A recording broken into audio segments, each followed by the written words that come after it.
episode of the What Was That podcast. I'm your host, Fanny McMadden. And I'm Fanny McCracken. We've come in the night to steal and rob and... Wait, what was that? Are you okay? I don't know. Are you okay? Yeah, but it was like some Irish spirit... Irish and maybe a few other regions spirit came and just took over me for a second. Yeah, I agree, except I only had to say the one lines. Lucky. But I wonder if it's because St. Patrick's Day is coming up. I am not sure, but that would make sense. But we're going to blame it on that because I would say whatever you just saw was rather unlucky to have captured. Yeah, I would say it felt and sounded pretty unlucky. I'm thinking it's because we're cursed. The unluck of the Irish, if you will. Story 1. I had a strange leprechaun experience. I don't usually use Reddit, so I don't know if this is the appropriate spot for this, but here it goes. I had an encounter I've never been able to explain. When I was 10, I was wandering through my woods on St. Patrick's Day. By that point, I was well aware that leprechauns were not real, so I wasn't looking for anything and just killing some time. No neighbors behind our house, no anything, just woods. I knew the woods very well and was extremely comfortable spending some days wandering around. At some point, I stopped talking for a bit and was just looking around when I heard some sticks break. I looked over fully thinking I was about to see a deer, then all of a sudden walks out a 7-foot-tall leprechaun with orange hair. No mask or anything, just a huge dude dressed as a leprechaun in the middle of the fucking woods with orange hair and a beard. He didn't see me and I totally froze up. I watched him walk for maybe 10-15 seconds. The only thing I remember thinking is, I can't do nothing. I was froze, but somehow managed to yell out, "Hey, you!" Dude stopped in his tracks and turned his head and looked at me and sort of grinned. Lost all courage at that point, turned around and ran faster than I ever have in my life. Have no clue if he gave up the chase or not, but in my mind it felt like he was right behind me and I never slowed or looked back. This experience has drove me nuts ever since it happened because I just don't know how to explain it. Nobody knew where I was going, so it couldn't have been a setup. I've asked my parents and they both said they didn't have anything to do with it and thought I just made up the story as a kid.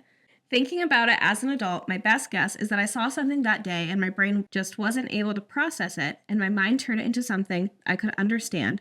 And since it was St. Patrick's Day, I ended up seeing a leprechaun.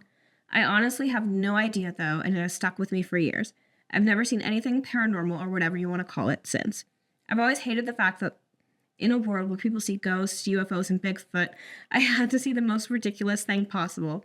Figured I would throw it out and see if anyone has any explanations or similar experiences. Okay, so my first thought, which is also the first comment, that was just a drunken Irishman taking a pisser in the woods from like a backyard party. Yeah. That's my first thought. No, because no leprechaun is 7 feet tall. No, they're my height. Stop! I'm so short. They're like this tall. As I said. Girl. We're basically the same height. It's a dig on both of us. We're literally like this. Yeah, you're taller than I am. I tell people that. Just by a fraction. I tell everyone that. I like being the tall one. Yeah.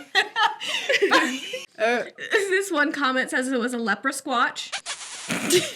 Yeah, which I think is very compelling. 7-foot leprechaun. I have never in my life. What's a Sasquatch? Like 8 feet, 9 feet? Take off a couple of like inches from like, I assume the dad's the leprechaun. It's like a Chihuahua and a Doberman. They're probably like, I say a Sasquatch would be like 12 feet tall. So yeah, he's just like the little baby Sasquatch, but his daddy's a leprechaun. So yeah, that's why he's so short. I guess that's a good average. And that's why his hair's red. His dad's a leprechaun. Okay, I was like, still, I can't. I'm like trying to like compute this. Yeah, I'm digging way too deep into this. It is definitely a drunk man who came out of the woods. It's just like a drunk guy. And you probably looked at him and you were like, damn, he's tall. He was not 7 foot. Yeah. Back when I was 3 feet tall, everyone was 7 foot, so. Yeah. You know. You're the leprechaun. OP's actually the leprechaun. They're just trying to gaslight all of us. Seeing what people know.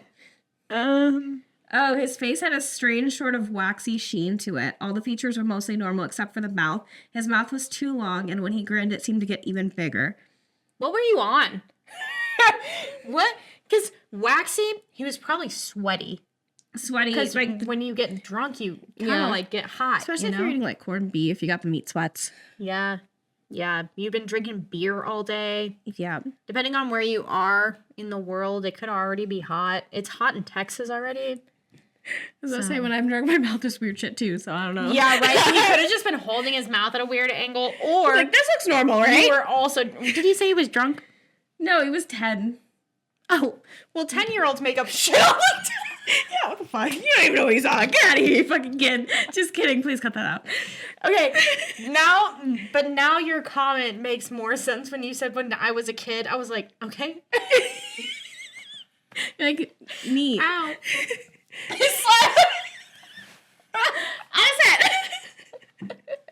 I can't protect you from yourself. Oh, that one hurt. Imagine. Anyway, yes. So 10 years old, everyone looks 7 foot if they're above like 6 foot. Yeah. So waxy sheen, you're a kid, they're drunk. Yeah. Yeah. Another comment saying it's probably one of their neighbors dressed as a leprechaun. OP responds saying, I'm not denying it's possible, but the dude was way too big. Also, I don't have any neighbors or anybody that would have been around in the area. I live in the woods of Maine. Why would anybody be wandering in the middle of nowhere dressed as a leprechaun? They were at a house party, man. Yeah. And the like, best house there's parties. really fucking tall people. Have you seen any like basketball players? NBA players? Yeah. They don't all go to the NBA. Also, yeah. Like, well, I'm talking about all the NBA players. They're like some of them just wander in the woods dressed as a leprechaun. That's all I'm saying. But they also, like, the best house parties are at farms in the middle of nowhere. Yeah. So it's St. Patrick's Day. You're trying to ball out. Yep. Farm in the woods. Especially if you're in like a smaller town. Mm-hmm. What else are you going to do? Yeah. House party. Case closed. Yeah. Day party. Bring it up. That's what I would be doing if I was a 7-foot person living in Maine, ballpark, however many years ago. So yeah, I've got nothing else to say. It was either a drunken man or a leper squatch. Yeah, that leper squatch sounds like leprosy. It does. So then I just think of like a Sasquatch leprechaun with leprosy. Unfortunate combo. Yeah, that would be really gross to see in the woods, honestly. Yeah. Story 2. Possible leprechaun sighting? I haven't shared this story with many people as skeptics are quick to write off experience like mine. Around 7 years ago, I was staying at my dad's house. I woke up in the middle of the night to see what I now believe was a leprechaun. I know that sounds absolutely ridiculous, but this experience was so creepy it still gives me chills to this day. I grew up in my dad's house and it always felt like home. It doesn't give any creepy vibes or a history of paranormal activity. It's just a normal house. I was sleeping in my bedroom and I woke up facing the left side of the room. In the space, about 1.5 meters in front of me, I saw this small man, maybe 3 foot tall, dancing in a circle. Since I'd just woken up, my eyes weren't fully adjusted, so I could only make out the outline of this thing and couldn't see any facial features. I hope this makes sense, but it wasn't a shadowy being.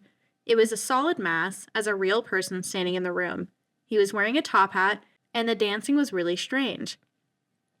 The dancing is hard to describe. The only way I can think of explaining it is that he was hunched over, doing an exaggerated tiptoeing motion. Anyway, I'm watching it dance for around 10 seconds, which doesn't sound like a long time, but it was enough time for me to properly wake up and wonder what on earth I was looking at.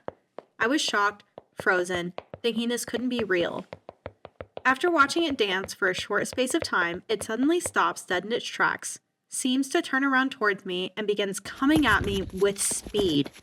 I screamed and flipped to the other side of the bed to turn the light on. When I looked back to the other side of the room where it had been, it was gone. Needless to say, I kept the light on and didn't go back to sleep until it was light outside and my dad was awake. For a long time, I explained this apparition as a creepy small man dancing around my room in a top hat. It wasn't until I told my boyfriend about it years later, and he said it sounded like a leprechaun and it clicked. What do you think it might have been? In terms of a rational explanation, I guess it could have been a waking hallucination or overspill from a dream. However, I've had several instances throughout my life in waking up in the night and seeing apparitions. This experience, along with one other, have been the only ones that I've felt different to the other times. It's not like I saw it briefly or as a quick flash. I had time to watch it and take it in. I was fully awake by the time it started to rush towards me. I struggle to explain it away, and it still freaks me out whenever I think about it. Do you think it was just another hallucination? Is it possibly hypnagogia? Hypnagogies. That Possibly. guy. It could be. As someone who frequently hypnagogues, possibly. Yeah, okay, so what happened after it ran towards them? Nothing happened. Nothing happened. They just turned the light on. Yeah, and it was gone. Oh, somebody's comment says, I believe due experience is a hypnopomic hallucination. Ooh. So I assume would be like hypnagogia adjacent. Yeah. Yeah. In the realm of the hypnagogues. Yeah, so that would make sense. But can you imagine? Okay, so let's act this out real quick. He says, he was dancing. What did he do? He's like doing a little tiptoe dance. Yeah, so he's like.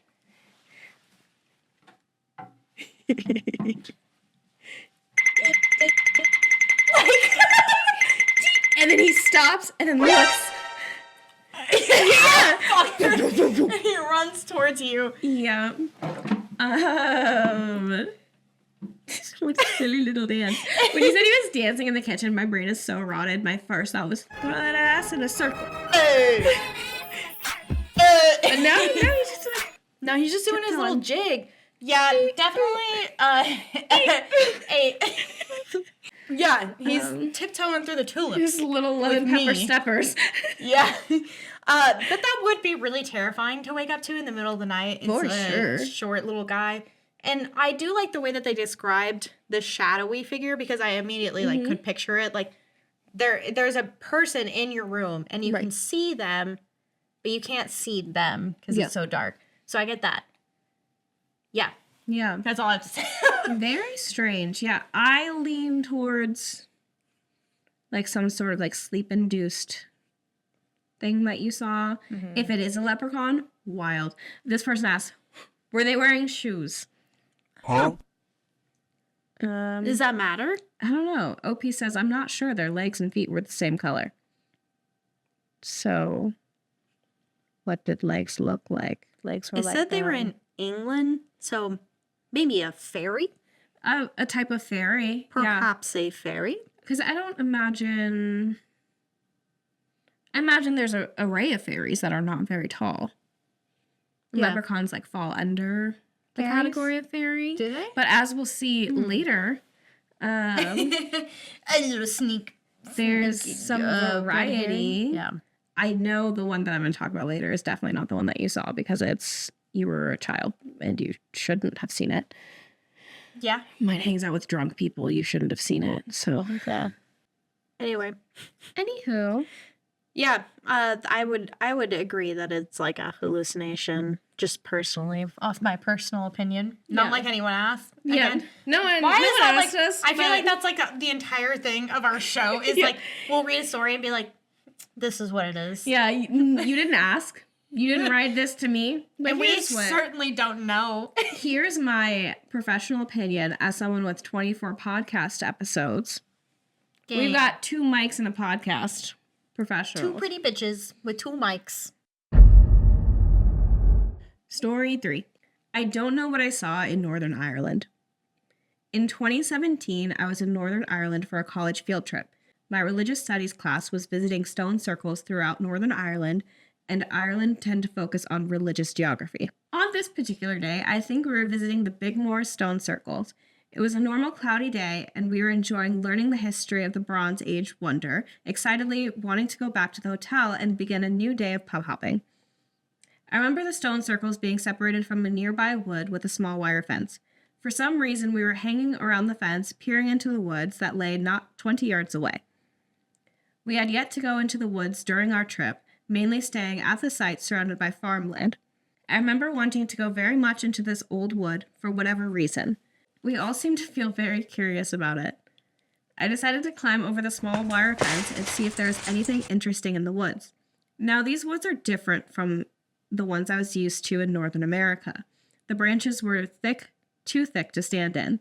I had to bend at the waist to traverse them. The ground was covering up soft, light brown moss, broken up by tree root. I remember quickly moving under the branches, staring at the ground as to not trip. I felt giddy, like I was a child going somewhere my parents told me not to. I felt light and I began to pick up speed. I suddenly looked up to make sure I wasn't about to run into a tree trunk when something made me stop in my tracks.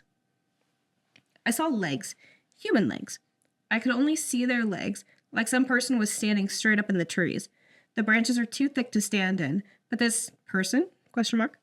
Legs were the only thing visible. I felt an almost animal response to the fear that didn't really make any sense. I told myself they couldn't see me because I couldn't see their face, but for some reason I felt that they knew I was there. Why would someone be out here? We were the only group at the circles and there were no houses nearby. I looked behind me and realized I was much farther into the woods than I had thought. I barely see the light from the place I entered. It was so quiet, they had to have heard me approach. The only thought I had was, I am closer to them than I am to the entrance. They could get me before I make it out. I was only standing there, bent over for no more than a minute, but it felt like forever. I didn't see them move, but I could tell they were facing towards me, not away. I now really felt like I was somewhere I wasn't supposed to be. Only this time, instead of giddy, I felt nauseous. As if I was a deer and they a hunter, I turned and bolted. I flew through those trees, still bent to avoid collision. I didn't look down this time, stumbling as fast as I could, just focused on the light at the end of the trees. I felt the branches pull my hair and close as I ran. I couldn't hear anything over my own breathing. As soon as I broke the tree line, I felt a weight lift. The group standing at the fence looked startled by me bursting out of the woods. I told them that I thought I saw someone, but almost felt wrong to talk about it. We left soon after. I don't know what I think it was. Was the person hanging out deep in the forest? Was it Fae? Was it Spirit? The Green Man? All I know is it felt otherworldly. Happy St. Patrick's Day. It's just another drunk guy dressed in a leprechaun a guy costume, peeing in the woods. taking a piss in the woods. It's always someone pissing in the woods. They're just minding their own business, and he comes up. That's like the worst if you're like going into the woods to pee after like a long day of drinking and like someone sees you and you're like, oh my god. My biggest thing when I go camping, I feel like this is, and Quentin, listen to me here. I feel like my biggest problem with camping, because I love, I love to go camping, but I hate going to the bathroom in the woods. 1,000%. And just like pulling my pants down for everyone to see. Yep. I'm like, I wish I had some sort of enclosure in which I could like walk into the woods and pop this little tent around me and squat and pee while I'm covered, and then pack the little tent up. Yeah, because we're ass out, Yeah. Yeah. Guy peeing. Unless there's something else. This person is saying it could be a druid. This person saying it was a Scotsman. This person's saying a fairy. A fairy. I wonder, like, how big were the lakes? And she was a fairy. Okay, but as we will find out, fairies can be normal people-sized. Okay. Akatar taught you nothing? Okay, yeah. Well, no, my first thought went to the whole discourse that the Cullens are actually fairies. And I was like, Edward Cullen, yeah. Yeah, no, but I was yeah, thinking also Akatar. Yeah. 1,000%. Or any other, like, romantasy book that involves fairies. All of them. They're actually, all... none of them are 3 feet tall. Maybe there's some, but not the... No, they're 6 foot. Yeah. Okay, ladies, since majority of our listeners are women, all of you, I'm assuming, have read Akatar. Cassian, you're telling me that was a 3-foot man? Big old fairy. They described him. What is he like? I think they said 8 foot. Or He's something like that. 27 feet tall, dude. Built.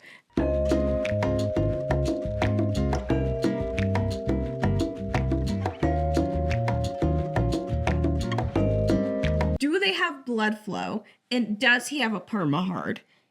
Yes.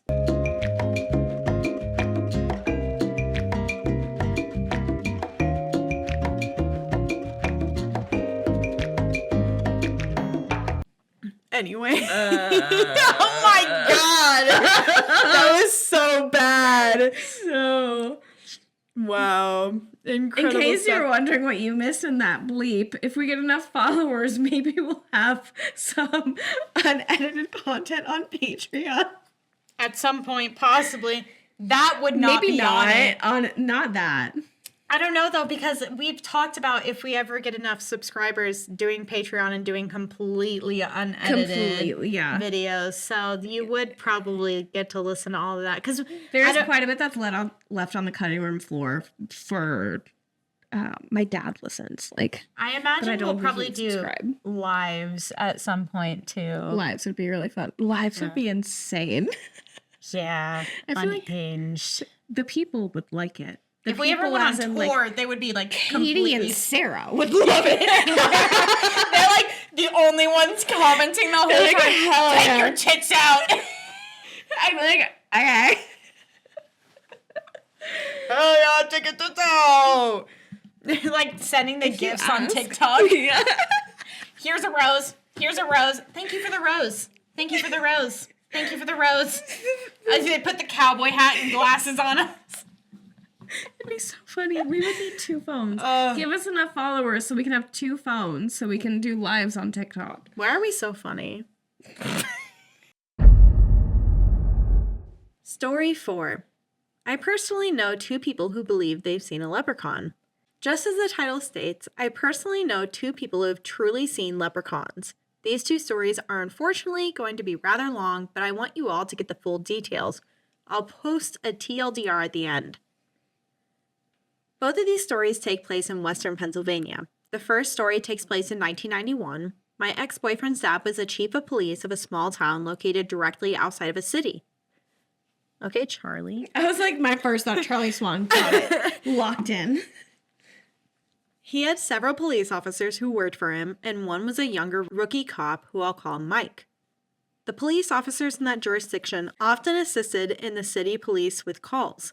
Mike was going to such a call one day in the beginning of March. He was driving down a road that on either side was a field of tall, dead brown grass. All of a sudden, Mike saw what he thought was an animal coming out of the grass on the left side. He said he saw the next sequence of events in slow motion. He tried to slow his cruiser down. He saw that it was not an animal, but indeed a small, bald, dirty man dressed in ragged clothes, approximately 2 feet tall, running from the grass. He slammed on his brakes. The cruiser did not stop fast enough, and he hit the small man with the front of the car. The man flew up in the air. Mike jumped out and ran to the front. He said he looked right down at the small man, who he then noticed had reddish-brown hair. The little man began screaming, evil laugh, and hopped up, running into the grass on the right side of the road. Mike ran after him, but all he heard was the sound of evil, mocking laugh. When Mike got back to the station, he was visibly shaken. My ex's father said he was pale white and could barely choke out the story. When he finished telling them what happened, everyone except my ex's dad began to howl with laughter.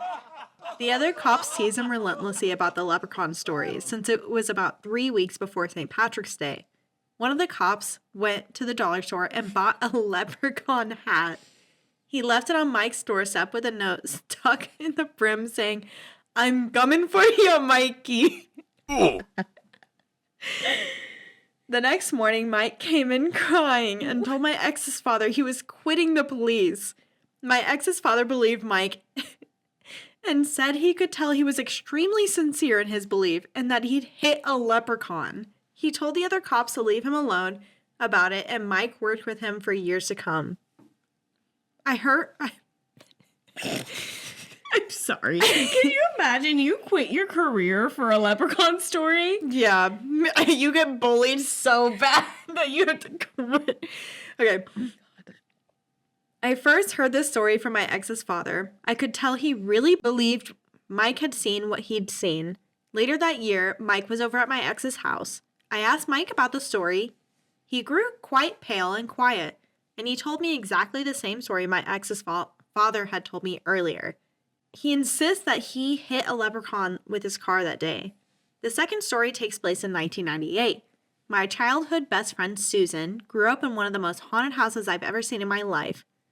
She lived in an old farmhouse way out of the country that had been in her family for generations. It's important to understand how her upstairs was set up.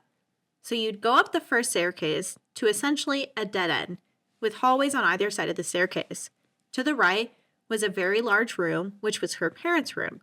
To the immediate left was her sister's room, then Susan's room, then an open hallway which led to the bathroom and a smaller back bedroom.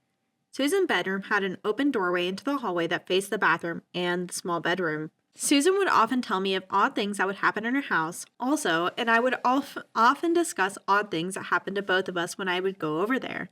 One morning, she came into the school and told me in a whisper that she had seen a leprechaun in the hallway of her room the night before. I could tell it scared her.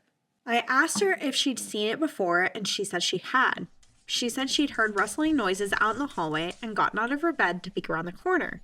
In the corner of the hall, she saw a small man, approximately 2 feet tall, in dirty clothes with red hair. She froze with fear. Then, she said the man disappeared. She said she'd seen him before out of the corner of her eye moving in the hallway at all hours of the day. I remember her clear as day saying to me that it did not look like the leprechaun on the Lucky Charms box. That was my question. Being an amateur paranormal investigator at the time, I asked her to draw me a picture. I still have the picture somewhere in my parents'. She drew a small man with red hair standing in her hallway. I believe she saw the leprechaun one more time, then she told me she never saw it again. I should note, too, that Susan was not asleep or in her bed at the time she thought she saw the leprechaun. She would see it out in the hallway or out of the corner of her eye while she was upstairs. I believe she only saw it over a 6-month period. A lot of strange things happened in her house, and I know she believed what she saw and wasn't just making up stories. Now that I'm older and do paranormal investigation myself, I believe what Mike and Susan both saw what are called Tommyknockers. Tommyknockers are leprechaun-like creatures believed by immigrant coal miners to live in the mines and move tools and such things. This being Western Pennsylvania, each location where the leprechaun was seen was above or near a coal mine. They are often described as dirty, scraggly, sharp-featured-looking little men with reddish hair. I cannot express how sincere both of them were to me when telling me their stories. So, yep. Okay, so I also thought of Tommyknockers when you were reading that, because there's a brewery called Tommyknockers, not too, like, in a town, like, not our town, but, like, a couple towns over. Yeah. And, yeah, I was like, that's a funny little name, and I looked it up. And I feel like for being in Pennsylvania, that follows more of the lore for the region. Yeah. But how interesting that they have, like, 2 friends who are like, this is what I saw. Yeah. This little is men. This is for reals. Yeah, tiny little guys. In the same area. Short kings terrorizing me. I've actually never heard of Tommyknockers before. I feel like I've heard the word, but I've never known what they are. So this is a first for me. It's popping my Tommyknocker cherry. Popping that. It's basically, okay, we're gonna, an AI overview of Tommyknockers. Oh, there's a Stephen King novel. There's a Stephen King novel about everything. There is. The Monkey. Have you, like, go see it. Go see it. I think you'll like it. It's based on a Stephen King short. But basically, a Tommyknocker is a gnome-like creature, similar to a leprechaun. We're not going to say English brownie. I don't know what that is, and that sounds vaguely racist. But they're believed to live in the cracks of mines and some of, like, the, like, sounds you hear inside the mine, just like a Tommyknocker. Gotcha. Causing mischief. But yeah, it's also a brewery. Nice. So cool. sick. Yeah, I mean, because I'm like, microbrew. No. I wouldn't even know what to think because I don't know what a Tommyknocker is. I literally would have been like, oh, it's a tiny ghost. Yeah, it's just a Tiny ghost. wee little ghost. It's a little kid. A little kid ghost. A wee little baby. Yeah, that would freak me out if I looked out in the hallway. The first story, I'm like, he got bullied out of a job. That's wild. He literally was Never like, I hit a leper. Yeah. First off, okay. I can't put just my pinky down. I wouldn't have, like, told people that because I know how Yeah. it sounds, especially, like, based on what I've seen from like Brooklyn Nine-Nine, Yeah. I wouldn't have said that in a room of Full other of people. cops. Yeah. Because I know I would be roasted for it. Full of cops in there. I believe they left a hat that said, "I'm coming for you, Mikey." Like, yeah, no, those cops were waiting for it. They were like, this fucking loser. if any group is gonna, I imagine they're in Boston. If any group is gonna pick on you, it's gonna be they're still in Pennsylvania. Oh, they're in Pennsylvania. Yeah.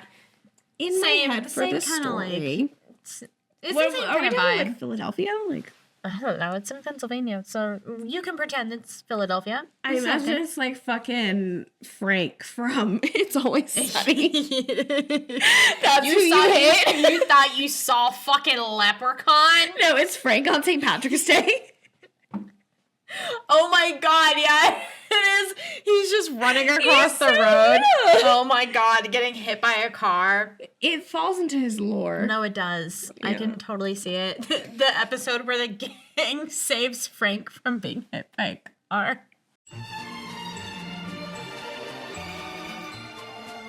In addition, because it's a special holiday episode, and no one's told us that they hate it, we also did some research on some Irish mythical creatures.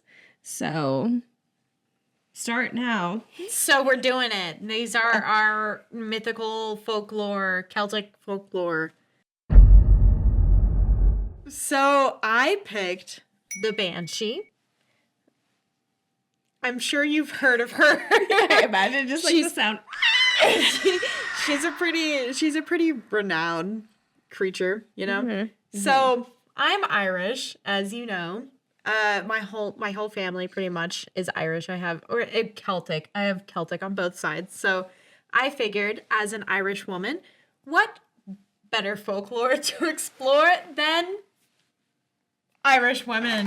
Yay! So I introduce to you the Banshee. Yeah.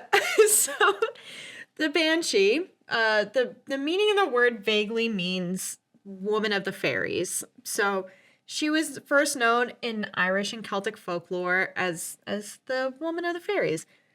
She is said to appear basically as an omen. That someone you know is going to die. Huh? What? Yep. Okay. So you'd first hear her keening, is basically wailing or screaming. Then you'd see her. So you hear her just like La Llorona. I was about to say. You'd hear her, then you see her. The only difference is that I'll get to it. I'll get to it. Okay.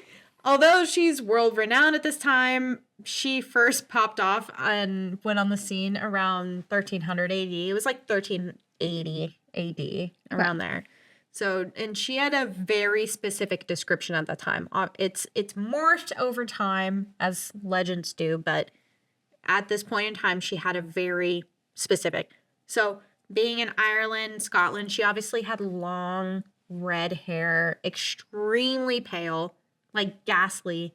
She was ghastly, almost translucent pale, dark eyes, and wearing white. She was also said to be combing her hair while keening. So she's wailing and brushing her hair out the whole time. And it is also part of the legend that she didn't walk, she just floated. She just floated everywhere. Just like going. Low-key jealous. Mm-hmm. Yeah, she'd never have to walk. Although, just like the legend, it transforms over time. She has also been told to shapeshift into younger women who are like virgins, pure. Okay. Yeah. Okay. So, like I was saying earlier, she's normally not there to hurt you specifically, but she does look absolutely terrifying. And her main purpose is, like I said, basically just to tell you that someone you know, usually a family member, is going to pass away. Okay. So, sometimes something cool. Sometimes she'll come along with what's called the death coach. And that's basically like the hearse, but it's just a coach with horses. Okay. But it's being driven by nothing. It's just horses with a big black coach. You know? Okay. I was like, this is very Harry Potter when they have the coaches that are pulled by what the fuck are they called? Thestrals. And people who haven't seen death can't see thestrals, so it looks like it's being pulled by nothing. But people who have seen death can see them. Anyway, carry on. So she either comes up with the death coach, or she can summon it, kind of like a horse in a game. Yeah. Like you're in Witcher, you're calling a roach. Yeah. You call him over. So, so she just literally walks around and screams and cries about how your family member's gonna die, just walking through the streets, walking with her death coach, just to tell you in front of your face that one of your family members is gonna die. It's just really, really bold. It's a really bold movement. So, and now another random thing. Apparently, to lore, there's not just one banshee. So, you know, like with demons, there's usually only one of them. If you get a monster, it's usually You that get the one. Yeah. Yeah. But with a banshee, it's kind of up in the air on whether or not she's a fairy, or if she's a ghost. Mm-hmm. But in the ghost lore, basically she's a woman who was either violently killed or killed in childbirth. So she's like coming back from those traumas. So that's where that comes in. Yeah. But so in that case, there can be multiple of them. Yeah. And they can kind of come up as a squad. Yeah. And if you see all of them ganged up, that means somebody who's holy or like powerful is going to die. Interesting. Yeah. So I don't know what the class rulings of that are. Yeah. They're like, okay, if you're just a normal person, you only get one banshee. But if you're like the mayor. If you're like the Pope, you get 4. Yeah. You get definitely gets 4 of them. Yeah. Wild. So now, as I said earlier, she's not normally there to hurt you, but in some Celtic beliefs, she was told basically that she would come back just to unalive people. So her scream was supposed to be so shrill and so loud that people would basically just off themselves. Oh. Yeah. Oh. Like they would be so fed up with her just walking around and shrieking in their ear that they just kind of give up, or they commit themselves because they just kind of go. They're like, for the love of God, stop. Yeah, they're literally. Okay. Yeah. So, yeah. I mean, but she's not doing it herself. You know, she's not going up and actually killing them. Because she never gets her hands dirty. Very. Yeah, she's just kind of like, I'm just screaming. She's like, all these people just keep running into. Why are all these people just killing? And fucking running off of cliffs. Stuck her I'm down. over here warning them, like, oh my God, do not go that direction. And sure as shit, they fucking do.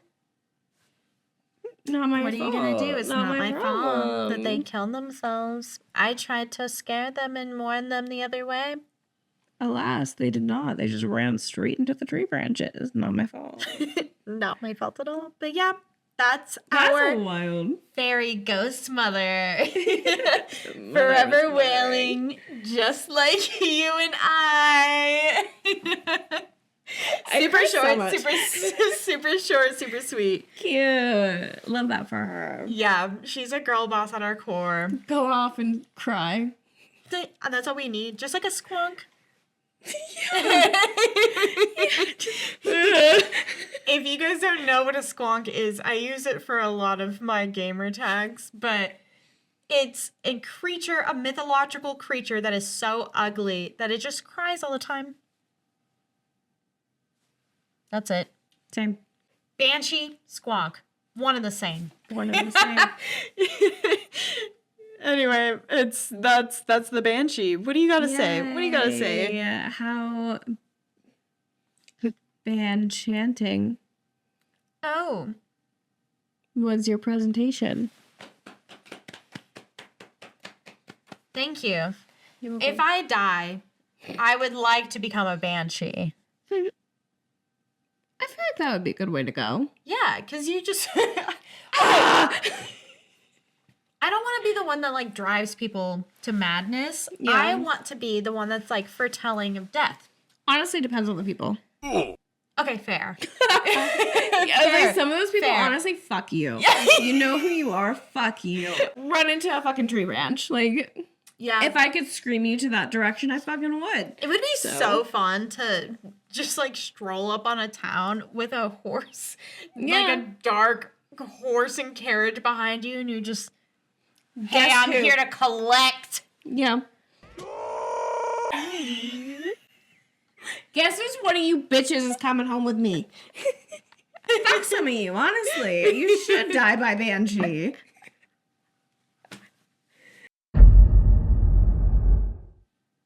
Okay, so for my research, according to 23andMe, I'm not fully Irish, obviously. I am 19.3% British/Irish, but because I like Ireland more, I'm going to say most of that's Irish.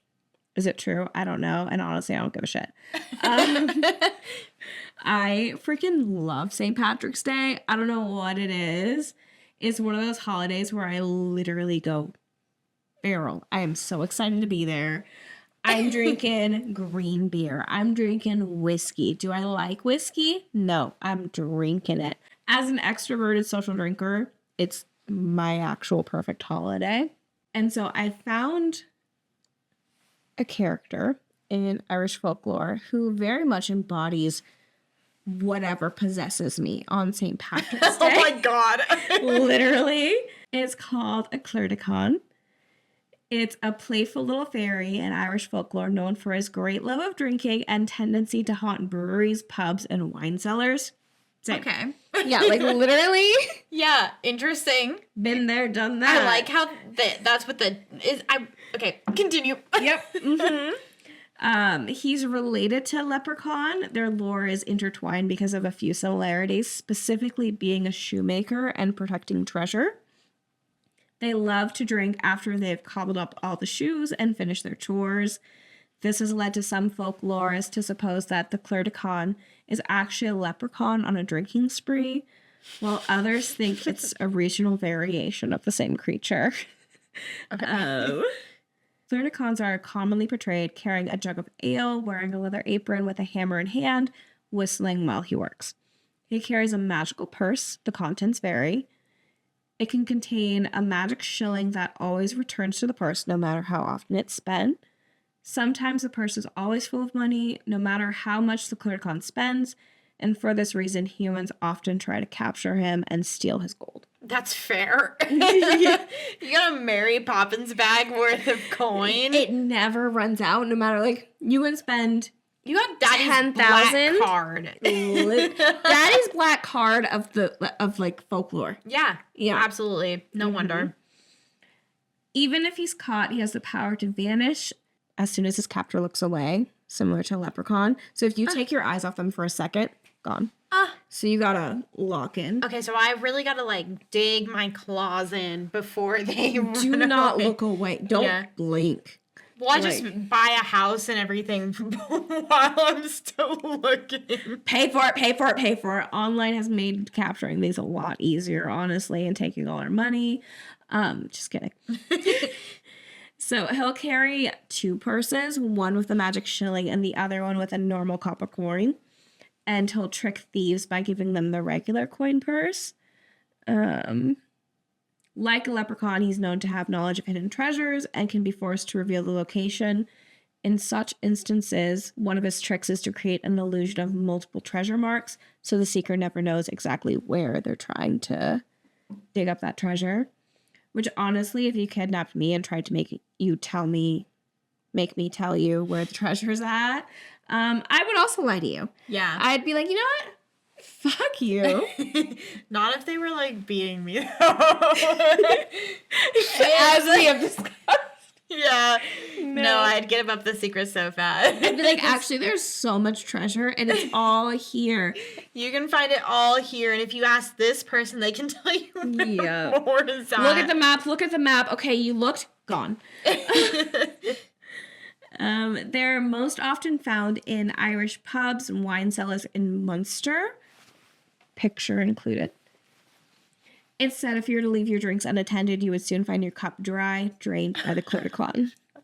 Not only does he have so much money, but he drinks your drink. Oh, he mooches off your shit, for sure. That's crazy. He's a trickster and a practical joker, disturbing the peace and quiet of a household, making noise day and night.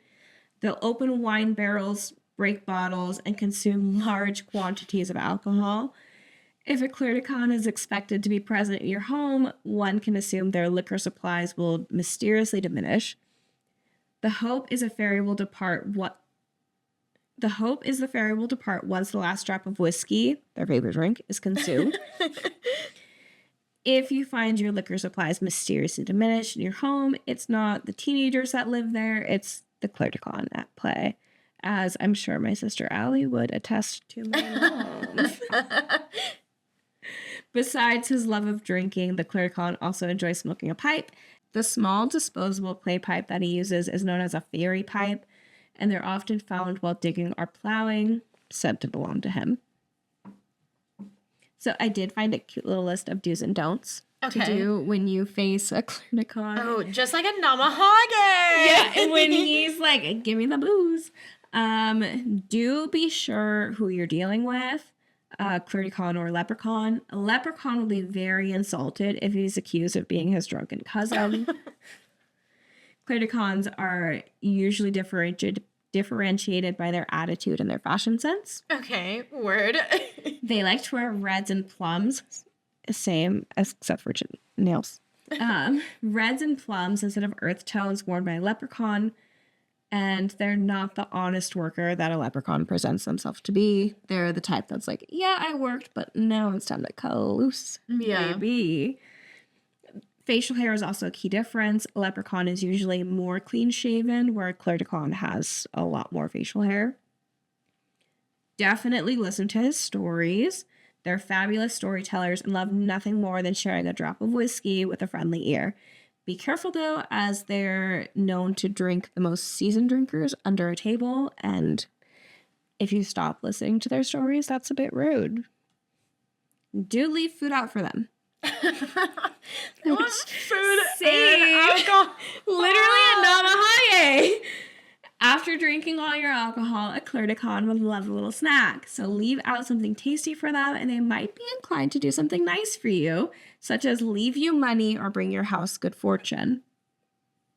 For the list of do-nots, do not take your eyes off him. One of the reasons they're confused with leprechauns is that they share the same trait of disappearing if you look away even for an instant. The difference, though, is that a leprechaun will simply vanish, a Leprechaun will vanish and take all of your booze. Oh my god. Do not anger the Leprechaun. They might be small, but they're very fierce. Their cheery, laid-back attitude makes them slow to anger, but once they are angry, they are vindictive, and that can be terrifying. They're very likely to turn your milk sour, stop your hens from laying, cause your family and household to come down with the pox, make your cattle fall ill, make your sheep break their pens, beat you so badly that you'll be bedridden for weeks. So it's best to stay on the good side of all times. And again, when they're telling you a story and they've put you into a drunken stupor, do your best to keep listening. And last of all, do not try to get away from them. If you find yourself plagued by a Leprechaun, the likelihood is that you'll try to move and try to get away. It will have the opposite effect. Leprechauns are loyal creatures and will attach themselves to a family, mostly noble, but just let it ride out. Give them some wine, give them some snacks, and see if once the whiskey's gone, they will be too. Oh, So yeah, cousin of the leprechaun. And what you become after St. Patrick's Literally Day, me or on St. Patrick's Day. as everyone I got. Emily, Lisa, Bettina, Chelsea can all attest to on St. Patrick's Day. I don't know what comes over me, but I'm like, let's drink all of it. Can I drink? No, I can't. I cannot drink all of it, but I will still try. Well, that was something. Mm. I don't think I feel very lucky. Okay, so that actually was literally the point of the episode because it is the title, The Unlucky Irish. At what point did you think it was going to be anything good? I mean, you look so highly upon St. Patrick's Day, so I kind of thought that it might be a little positive, but now that I think of it, the lucky thing is you liking, subscribing, and sharing us all over the internet. Like, comment, subscribe on Instagram, Facebook, TikTok, YouTube, all of that fun stuff. What was that? 2 question marks. Mm-hmm. What was that? _ the pod. And if you would like to email us with your own stories, you can email us at whatwasthat.thepod@gmail.com. Thank you so much for listening to us. But now I think it's time to get to the end of the rainbow. Is that supposed to be like an innuendo? Because, I do love a short... Wait, what was that?